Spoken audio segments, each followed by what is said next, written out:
You're listening to Behind the Music Podcast, a podcast that features the best musicians in Southern gospel music, with your host, Josh Griffin.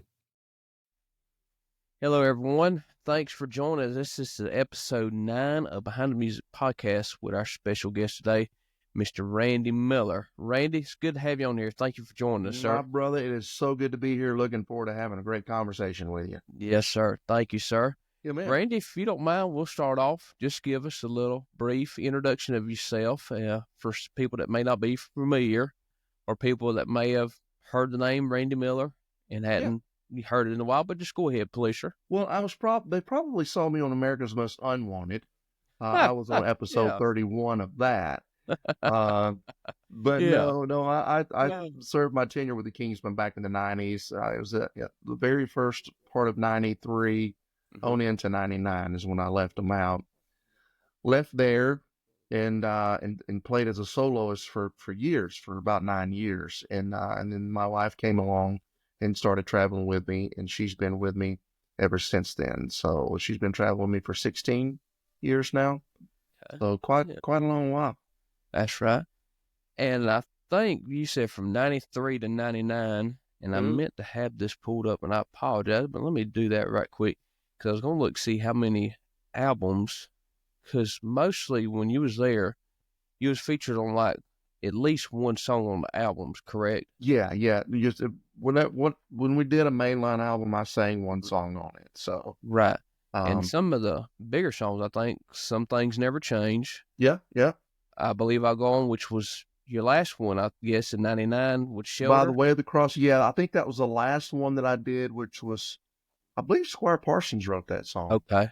And y'all probably recorded that in 98, I guess, correct? And released Could have been in in order for it to be released in 99, probably so. And I will say that's my favorite Kingsmen CD. That's the one I grew up on. Yes. Was it You're Not Alone, or was it Riding High, or? That was on Shelter. Shelter. Okay. Yes, that's right. I've slept since then. I can't remember a lot of that stuff. You're going to have to remind me. Never Been This Homesick Before. Yep. That's the one I did quite often. That's right. Old Dottie Rambo tune. That's right. And then on Use His Name. Mm-hmm. Yeah, you recorded it. And that's the ones I went back and tried Squire Parsons song. Really? Yeah. Okay. Yeah, I believe. Gotcha. We'll have to look that up. Really. Goodness. Yeah, I'm a huge, if people probably know this that know me, big Kingsman fan. I, got to meet a lot of the guys over the years, and become good friends with a lot of them, like Brian Hudson and some of them.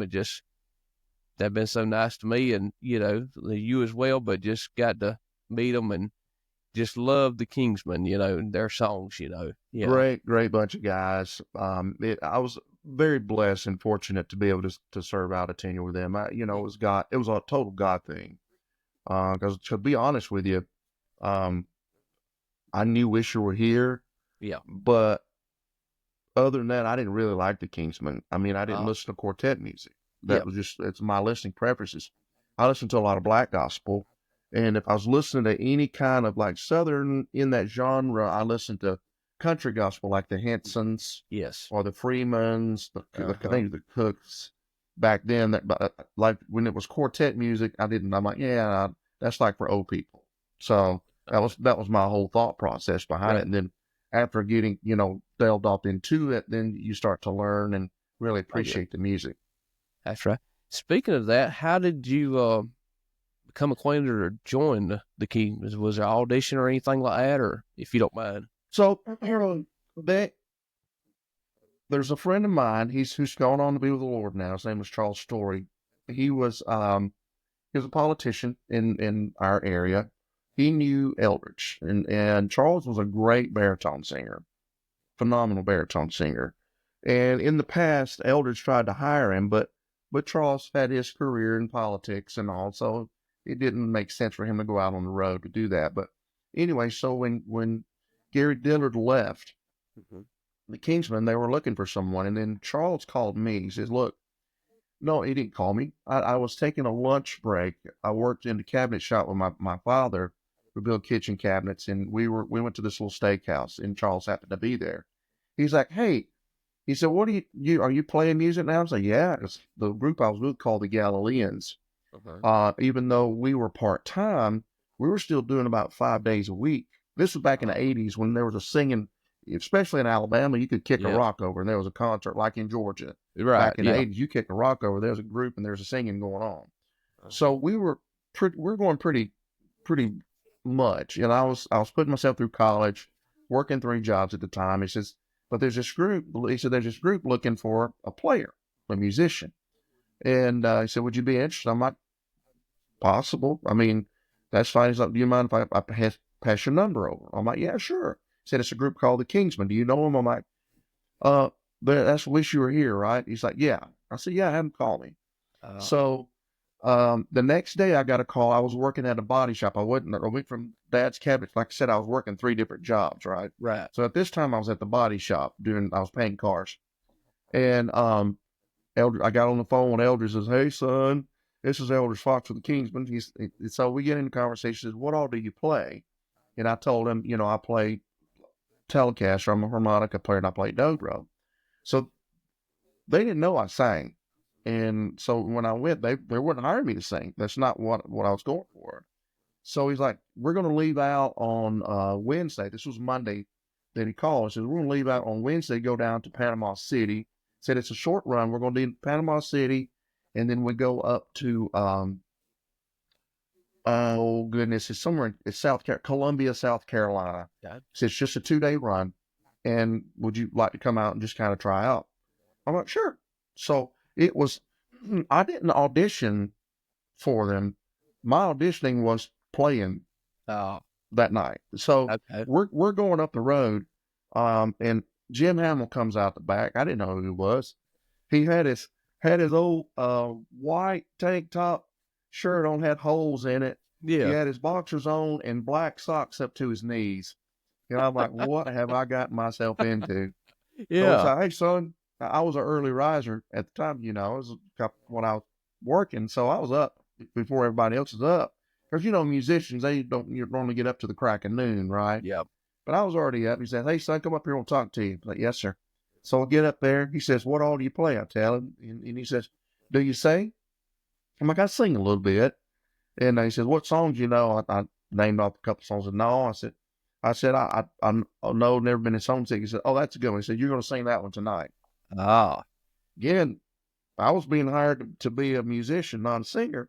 Right. And so I sang that night, and the Lord moved. It was an anointing thing. It was a God thing. When God's in it, so it opened up doors.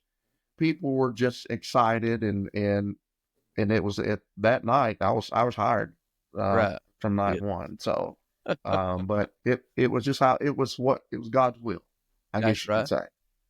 And at that time, who all was in the Kingsmen? So it was Anthony Berger, mm-hmm. Gary Shepard, Tim Surratt, Parker Jonathan, Eldridge. Well, Eldridge he didn't come to the next day. Jim Hamill, Ray Dean Reese, and Greg Fox. Yeah. Okay. I hope I didn't leave anybody out. I think that was everybody. You got them all. Yeah. Okay. Yeah. So basically you just that night and then say, hey, if you want it, the job's yours, correct? Yeah. So the next day I went out to Columbia. We all went to Columbia, and I sang again. And the people were all up on their feet and all. Right. But Elders got up on stage. He's like, he says, son, he brought me up and says, y'all don't know this kid. He said, he's actually trying out for the group. He said, now Maurice Templeton's over here. Singing News was, was wide open. The owner of Singing News is here. He said also a booking agent was there. I think it was, Simmons. It wasn't Becky, it was her husband. It was Sonny. Sonny Simmons. And Sonny Simmons here says, in front of all these 5,000 people here, said, if you want the job, you got it. And I'm, man, I was up there bawling, snotting and crying and but I accepted that. And then we went on from there to Asheville, North Carolina. Goodness. I guess at that time too, from when the first time you met them and stepped on stage, was you nervous or? I know as a musician, that's kind of in your element, I guess you would say. Yeah, no, I wasn't really nervous. I was excited more than anything because I'd get to catch a groove with players that I hadn't been able to play with before.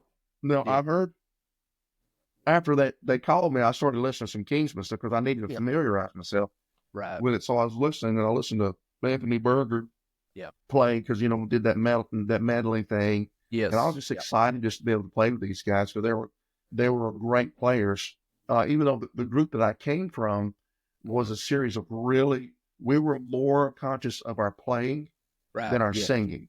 Yeah. Yeah. And then when you get with the Kingsmen, it's like three chords in a cloud of dust. They were more Uh-huh. concentrated on the vocals and all. Right. But I was just excited about being able to play. Uh, Yeah. my mind wasn't into the singing part of it. I Right. never didn't think, but that's kind of was a catalyst that helped. That's right. And Yeah. far as, I mean, stepping right in, playing with, of course, Tim Stewart on bass, Yeah, Anthony Berger on Bubba. We call piano. it Bubba. Bubba, okay. Yeah. Bubba. Uh-huh. Him on bass, Anthony Berger on piano, and Yep. then Gary Dillard on steel and whatever. Well, Gary had left. That I was the guy that replaced Okay, Gary. yes, that's right. Excuse me, yes. Beaver had left, and I was the That's guy right. that was replacing him. And then doing Greg that. Fox on drums, I Yeah, mean, and I call him Keefy. Keefy, okay. Yeah. And I mean, with those guys, I mean, talented as they are, musicians, especially, listen to Anthony Berger, what he can do. My goodness. I mean, I play bass. Uh-huh. If all that, I mean, I'd have to look at something, you know what I'm saying? I mean, good Lord, yeah. I But mean, that's just amazing, yeah. there was an energy there, playing Yes. with those guys. There was a dynamic there that Mhm. just, I don't know, it brought the best out of you as a player and as Yep. a singer. Of course, the people are electric. The Kingsmen weren't known for being eloquent players and No. singers and all. That's why Right. they call us three chords in a cloud of dust.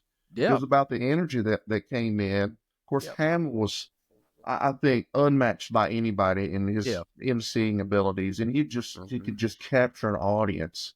Yeah. And that's where I learned how to work a stage from him. Right. He taught me how to work a stage. That's But right. he was so great at it and would capture the people. And then there was energy. I guess it was a mutual thing. The audience would give us energy and we'd give it back to them. That's It right. was kind of this right here, back and forth. That's And right. so we were up there having a good time living our best lives. Oh, yeah. Yeah. I mean, and what he done, I mean, Hamboy, I'm seeing when you go out on stage, people, you got certain denominations as far as church folks. Some's more lively than others. Some I've heard before, not knocking them, but Baptists, if they're sitting there watching you, you got their attention. Now, if they go to looking at their phone or doing something else, then you've lost them. You won't be able to get them back, but the far as be able to get that and then bring them all together and just have them all just hooping and hollering, praising the Lord and clapping. I mean, that takes a lot of skill, Yeah, it does. And skill and the anointing Of course, and anointing, God yes. being in that Yeah. definitely is a whole dynamic. Of course, Yes. God gives us these skills and abilities, Right. and then we operate in the flow, and He just right. kind of blesses our socks off. Yeah. But in that regard, we weren't Juilliard graduates Right. or well studied, I guess classically trained. Even though a lot of us vocalists became classically trained because we had this lady that worked for us who was an opera singer named Claire Bergeron. And we studied opera for vocal preservation. Okay. So we became classically trained in a sense, but not going to school as an institution, going to college to learn that. Because all of us a bunch of country boys. Yeah. Except Parker Jonathan out of Buffalo, New York. Right. The rest of us, we're pretty much just country folk. I think that's why I gelled with them, because I make no bones about it, brother. I'm like Popeye. I am what I am. That's right. Yeah. And when you get people as genuine as y'all were, I mean, people are drawn to that, Yeah. Yeah, people want transparency. They want Yes. real. They want real. They don't want you to Yeah. act one way and then snob somebody when you Right. come off stage. That's It's right. like we were who we are, and I am who I am. Right. You see me at the Dollar General store by the Funyun stand, I'm going to talk to you just like I would be on stage. Yeah. I'm the same person there or anywhere else. just like Greg Fox told me back with his interview a couple episodes ago, he said the main thing with the Kingsmen, he said, his daddy and them knew that everybody was human. You're going to make mistakes. He said, that's fine. You can work through that. But he said, if you treated the people bad, that was the main thing, you losing your job. Yeah. That was the thing that Eldred said when he sat down with me. We went back to Asheville from after the concert. He said, son, he said, there's a couple things I'll fire you for. Yeah. And that was one of the things that you mistreat our people, you're gone. That's right. And that's not in me, because I was, my daddy saw me mistreat somebody. I got the belt, buddy. So that was ingrained in me as a child. So you treat those as how you want to be treated. That's right. That's what exactly the word right. says. It said, do unto others as you have them do unto you. So that's right. Yeah. Good stuff to live by. Yeah. Not do unto others before they have time to do unto you. Do unto others as you have them to do unto you. That's right. That's right. Hey, gracious. So let me ask you this about your gear. When you was playing with the Kingsmen Telecaster,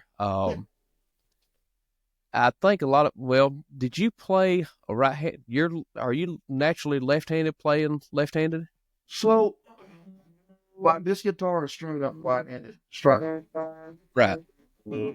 It's strung up a right-handed person. Right. So, I didn't start playing electric guitar till I was like 18. Okay. But when I started to hold a guitar, I'd been shooting all my life. I was running shotguns and rifles. So I'm left-eye dominant. So I always shot left-handed, right? Wow. Yeah. And I come from a musical family, so I had guitars available to me, but they were all right-handed guitars.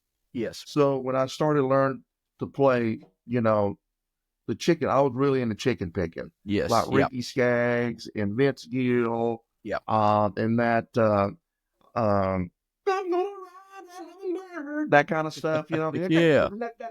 I was really into that. So that was all Telecaster kind of stuff. So I'm trying to turn it upside down and trying to do that kind of stuff. So goodness.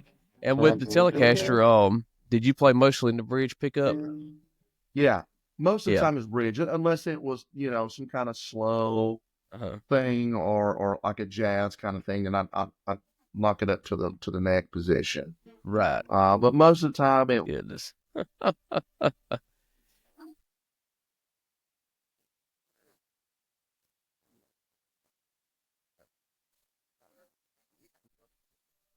So, like, most of the time I did use, like, the bridge pickup part. Yep.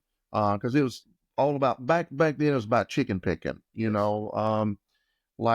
I said before, like the old Ricky Skaggs stuff, and Albert Lee was really big back then, Vince Gill and Steve Warner. Those guys I listened to as far as players, pickers, and Brent Mason was just coming on the stage at that time when I was starting to learn how to play.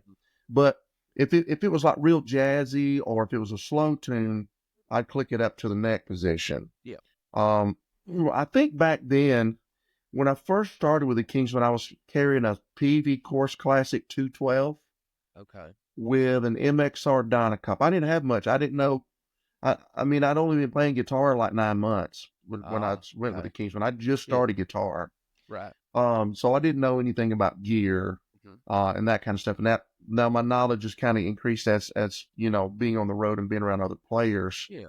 They're like, you need to get this piece of gear, or this is what tone you're looking for. You need to get that. And then, that's when that never ending journey started. Yes. I'm still chasing tone. Amen. Yeah. Still I'll chasing. hear, me be a bass player, I'll hear somebody playing. I was like, man, I wish I could, I hope my sound sounds, I know it won't sound as good as that, but I hope, looking for that, like you say, that tone always.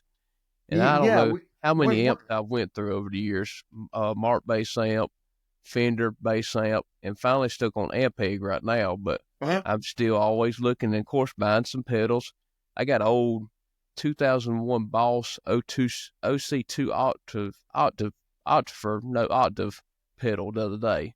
Is that and the I brown got on one? there.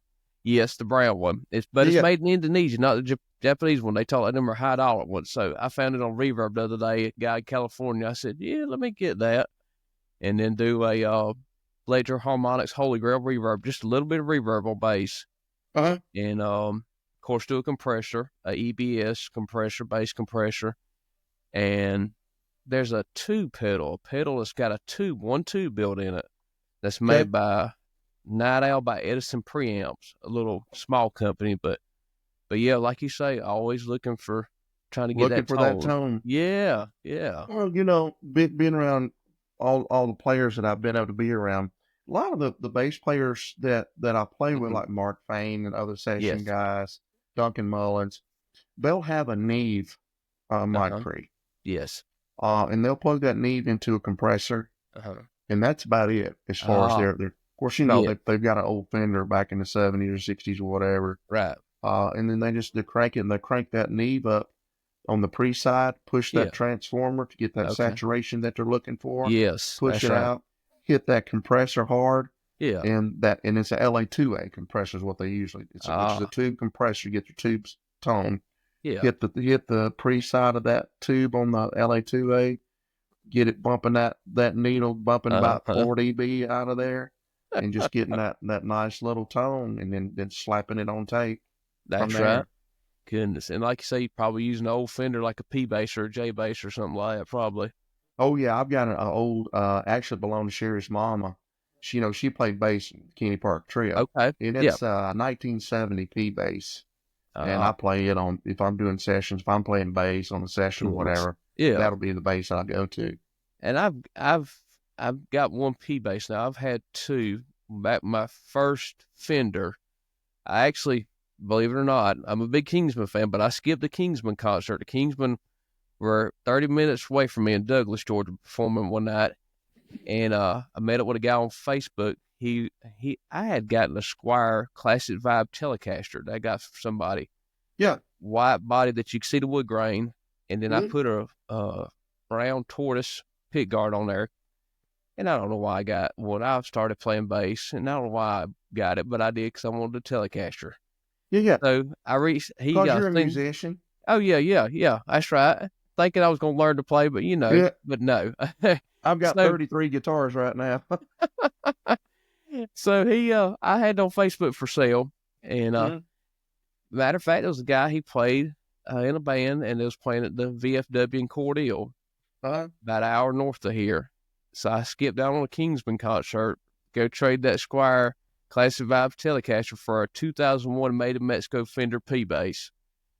And that was my first Fender bass guitar. I couldn't believe it. I was nervous.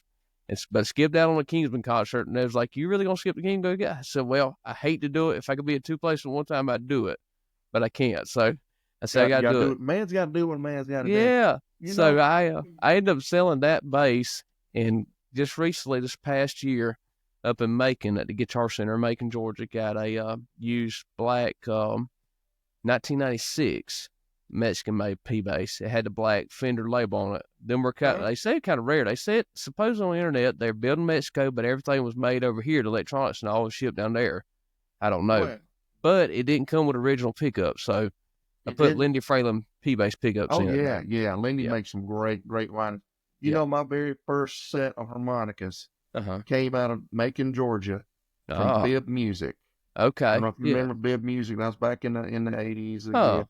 Yeah. My aunt pastored a church there in Macon for years. Okay. And when I started playing harmonica, she wanted to sew into me, because I was doing gospel music. She's like, "Come on, babe, I'm going to get you a set of harmonicas."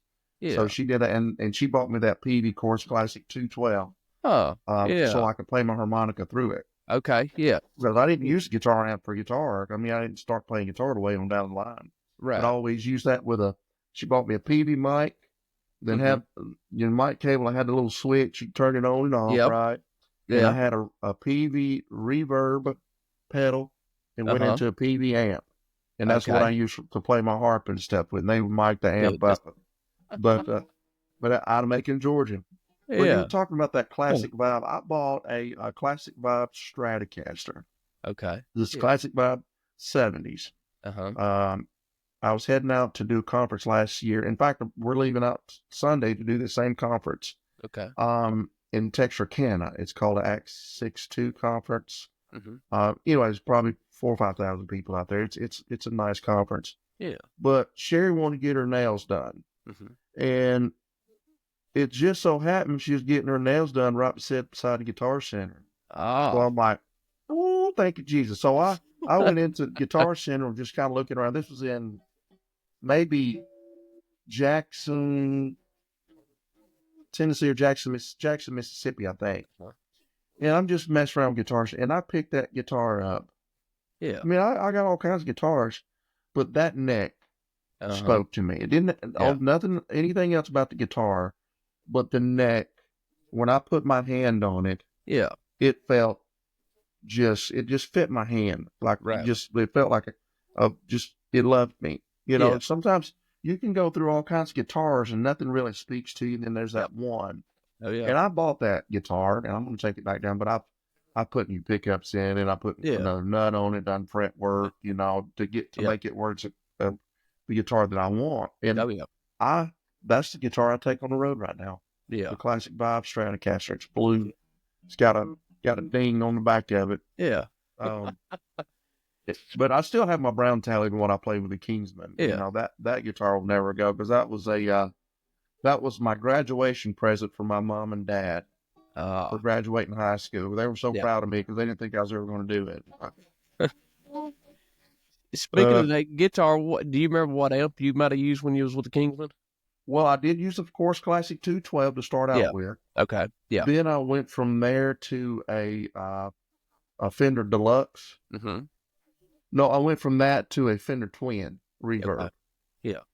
And that Twin reverb, and there was at one time I was carrying the Chorus Classic and the Twin reverb at the same time.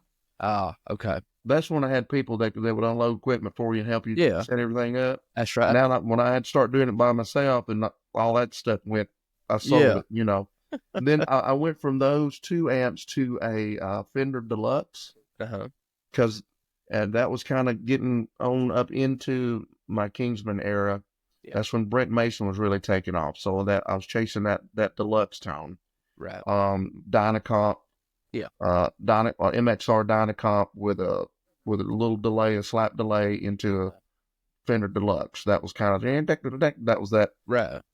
Way down under on the Chattahoochee. That kind of tone is what I was looking for at that time. Again, we're always chasing tone. Yes. Always. So that's what I was using, and there was a phase where I was using a Digitech 2101. It was a multi-effects processor. It had tubes in it, but it had distortions, drives, verbs. It's kind of first getting into multi-processing kind of stuff when the Roland VG, was it VGR? Then you had the 2101. I've slept since then, so I'm trying to recall some of this. That's fine. Yeah. The A3, I think it was something A3. I remember it was a multi-effects unit. Yeah. Then I went through that phase, and then I went from that to the pedal board with a Deluxe. Yeah. At any of this time when you was playing like that, did Hamill, he was probably more of it. I've always heard he was more of an encouraging kind of guy. Of course, on stage, he was kind of, as Nick Succi, you know Nick Succi, I interviewed him, and he said, you know, super nice, sweet guy off stage. But when he got on stage, he was doing his main job of whoever he was picking on, trying to build them up. He was trying to be more so the bad guy and making the people get behind who he was trying to build up, just build them up even more. I guess done the same thing with you as Craig, right? Yeah. So when that first day, you know, actually after I sang in Florida, Hamill said, "Okay, so there's something I do." He says, "When I introduce you," he said, "I'm going to make fun of you. Yep. I'm going to talk about you. I'm going to talk bad about you. I'm going to talk about your legs. I'm talk whatever." Yeah. He said, "And they're going to hate me and they're going to love you." Yeah. He said, that's how the dynamic works. Right. And that's Hamill being Hamill. Yeah. Now, Hamill, he expected you to do your job and do it well. Yeah. If you didn't, he would call you out in front of 10,000 people. If you messed up, he'd call you out right there in front. Just hang on. Or you would do that thing right and turn around and play it like you're supposed to, you know. And that would, I guess, just make you learn, really. You know what I'm keep saying? you from messing up. Yeah, that's right. Yeah, yeah, I never had any problems with Hammond. Yeah. He and I, we loved each other. I spoke at his funeral, Okay. Yeah. over him, and but Jim said I got in trouble with him one time. Mm-hmm. So we were getting ready to do Riding High. Yeah. And he was producing the vocals. I've always had a producer's mind. I've got ideas, Right. that's just imprinted on me. Yeah. So we're in the RV. He's working with the vocals. I'm like, hey, you know what'd be cool if you guys sing a 1/7 here, and then the band would go da-ba-da-da-ba, and he goes back to doing what he's doing. Right. A little bit later, I'm like, you know what'd be cool here? So if they'll get, whatever, I'm interjecting myself. Right. He goes, second time, right? Third time, he says, now look, he says, I've already told you twice, keep your mouth shut over there. He said, now, if you're going to give your input over here, then this guy thinks he's going to be able to give his input here, and this other guy thinks he's going to be, said, I'm the head of this thing right here. You sit over there and you be quiet. He said, he said, you're getting too many salt shakers in the soup. And it made sense to me. And then he came to me after everybody left, came to me, and he had tears in his eyes. Yeah. He said, son, I'm so sorry I had to get on to you. I'm like, Hamill, there's no need for apologies. You taught me a life lesson. I said, that makes sense. When you have too many minds, you can only have one creative mind, really. Yeah. That's leading. Now you have other people that are supporting that idea. Yeah. It's kind of like having a pastor. He's got his idea, and you have the other lay people that are supporting that. Yep. But you've got the head honcho that's doing everything. That's the only time I ever got in trouble with Hamill. Yeah. When I had to do kickoff, I was set and ready because we never had a set program. Yeah. We didn't have I've heard y'all never done the same program twice either. No, we didn't. So, but I had to be ready to kick a song off. So I always had a harp in my hand. Yes. When I was playing, if you notice, if I'm not playing guitar, if I'm playing harp, I'd always have another harp in my hand. It's just in case that one song, that may or may not be called that night. And I had 1, 2, 3 to be playing it. Yeah. That's all the time I had. So you had to constantly be on. Yeah. So I never had any problems because I was prepared. But I went home and did my homework too. I woodshed it and that's right. Hopefully did what I was supposed to and do it okay with the limited ability that I have. Speaking of playing harmonica, when did you start playing harmonica? I got my first harmonica for my 14th birthday. That was my birthday present at my party. Yeah. I had a cousin. He had a chromatic harmonica, one of the little longer ones. So I asked for one for my 14th birthday, and they got me a little 10-hole. Yeah. And so that's when I started to learn to play harmonica. And I noticed on a video, NQC 2000 2001, you was there. Dixie Melody Boys was playing. Mm-hmm. It's on YouTube. I may have to send you the link if you've never seen it. But there at the end, I think Jason Self, he was just there playing bass because Eric Allis was playing piano, and he was playing bass with him in the tracks, of course, because Jason's brother, Derek Self, sang with Dixie Melody Boys. And there at the end, I don't remember what song, Dixie Melody Boys song, but you was come up there and you played harmonica, Stand by Jason, And I noticed a key change in the song. Did you already have, I guess you just took your harmonica just in case that happened. Was that correct? Well, so a lot of times, like if I know the song, I know there's going to be a mod in it. I already know. But sometimes I didn't, and they say, up a half. You hear the keyboard player or Greg. Yeah. Okay. Say, up a half. And my harps were right next to me. Yeah. On my whole case, and they're all labeled. So it's just a split second. I can grab the right harp and be up a half and just like that. So it's not a problem. I'll always be ready for the mod. That's right. Speaking of that too, I guess one song playing, did you ever do play a little bit of guitar and then go to harmonica and then switch back? Oh yeah, I did that all the time. How did you keep that straight in your mind? Good Lord. I never did keep it straight in my mind. That's why I didn't know if I was watching or hanging out most of the time I was there. Yeah. Goodness gracious, I was I'm like, Lord, please let this be the right thing I'm supposed to be picking up. But yeah, I'd switch back and forth from Man. guitar to harp, or from harp to dobro, or Yeah. I was just, although I didn't play a tremendous amount of dobro, I still play Yeah. dobro. But Okay.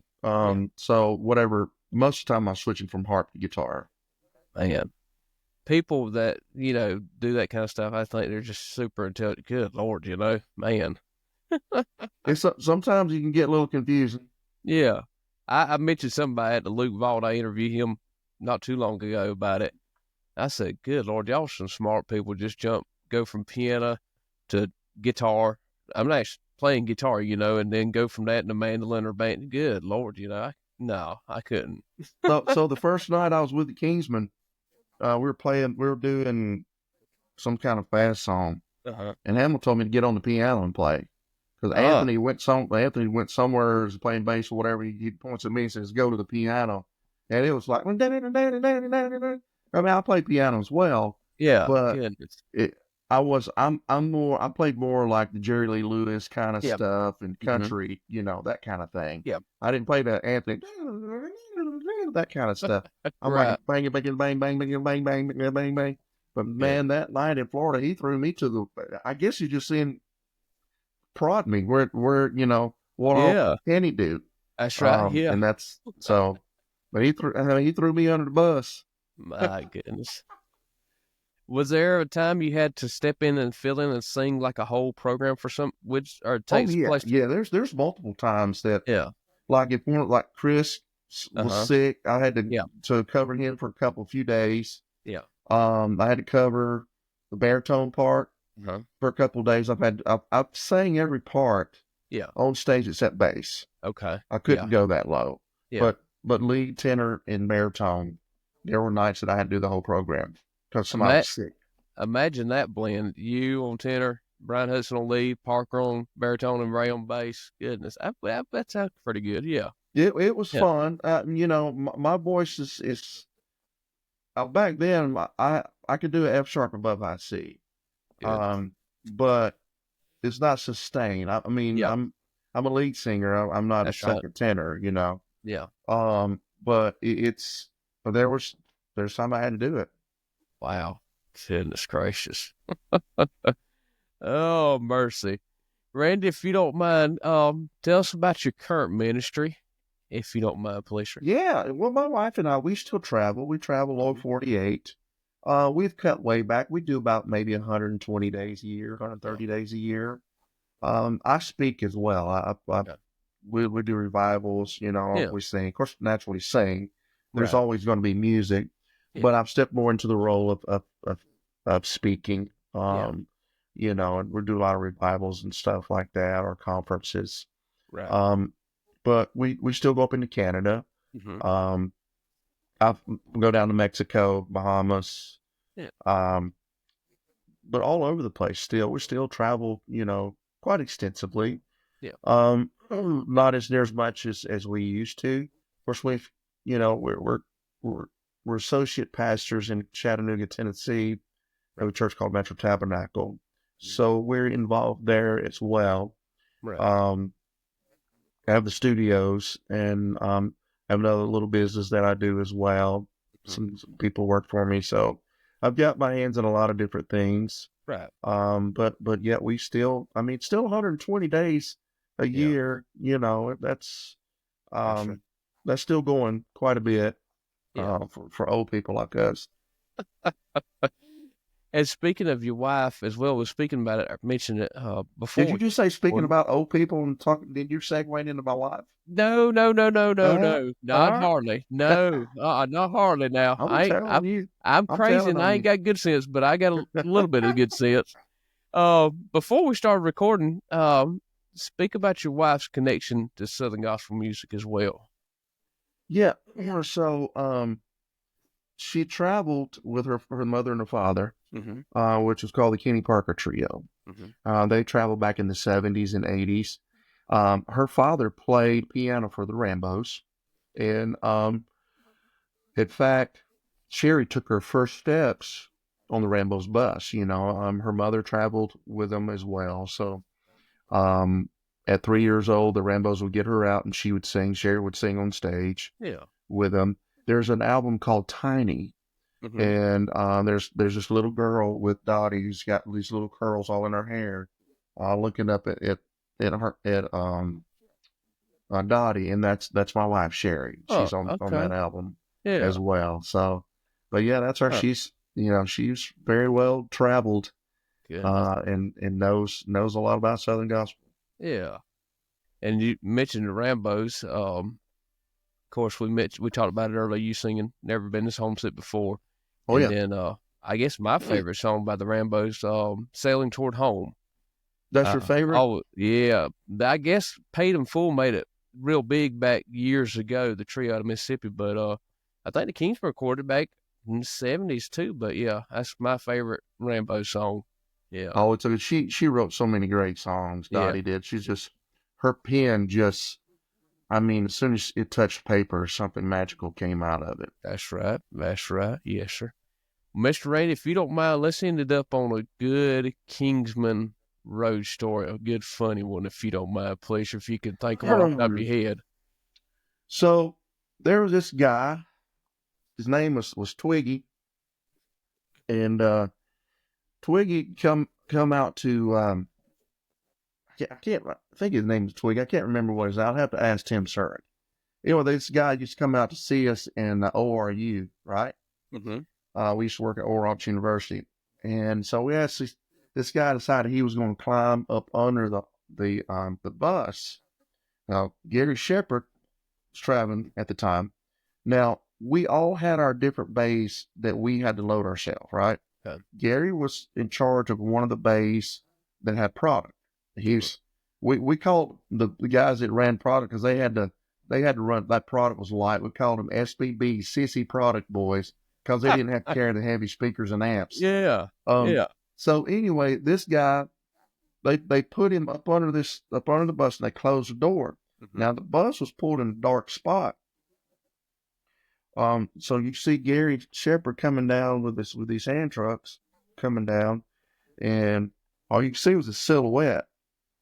And the door, the bottom of the thing opens up, and you hear, and then you hear Gary slam the door shut, and you hear him going, "Oh no!" Comes running by, "Oh no!" Goes running around the building.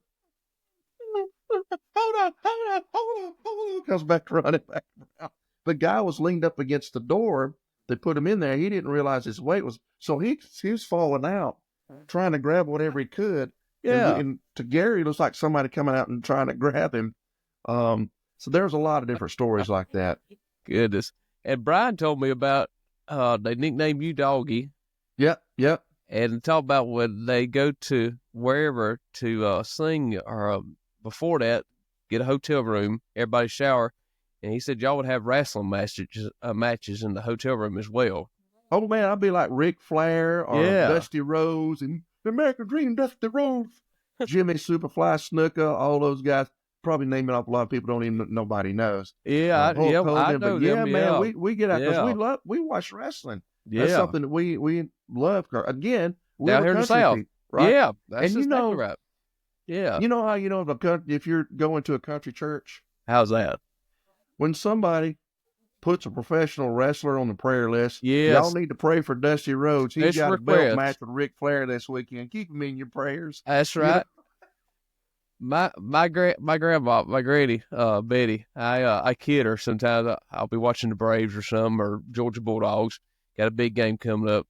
Hey, Granny, call her up. You pray for them before you go to bed tonight. Make sure they'll win. I ain't wasting my time. I ain't wasting the Lord's time on that. Yeah, man, we do that. It was fun. I mean, we're kids, We're 20-something-year-old. We're getting in all kinds of trouble like that. That's right. Goodness, Lord have mercy. Oh, goodness. Randy, I appreciate you doing this for me. Appreciate you talking with me, taking time out of your schedule to do this for me, sir. Yes, sir. Absolutely. Thank you so much for this opportunity, my brother. Sir. I really appreciate it. Yeah. And you call anytime. Thank you, sir. If you don't mind, mention y'all's Facebook or website, if you don't mind. Yeah, it's Randy and Sherri Miller. Mm-hmm. And Sherri spelled Sherri. Yeah. If you're a TikTok person, you can go to Randy Miller Gospel. Mm-hmm. I've got some TikTok videos up there if you want to see that. Randy, the letter N, Sherri Miller, as far as on the Facebook page as well. But just go to the Randy and Sherri Miller. You got information there. Or if you want to do the TikTok, you're welcome to go there as well. And y'all have music to purchase on the website as well? Yeah, whatever? yeah. You can go there and request our music. We still record and still write and produce. So yeah, just give me a call or tell people, just give us a yell. We can get you fixed up with something. Good deal. Thank you, Randy. Yes, sir. Thank you, everybody. This has been episode 9 of Behind the Music podcast with our special guest, Randy Miller. We appreciate y'all. Please like, rate, listen, and share this podcast. And we're also on Facebook as well, Behind the Music podcast. Everything's capitalized behind the letter B and the letter P in podcast, but the and letter M music, but letter T and the is not capitalized, but Behind Music podcast. Thank you so much. Appreciate y'all listening very much. Thank you. God bless. You have been listening to Behind the Music podcast with your host, Josh Griffin. Tune in next time, and until then, please rate and share this podcast.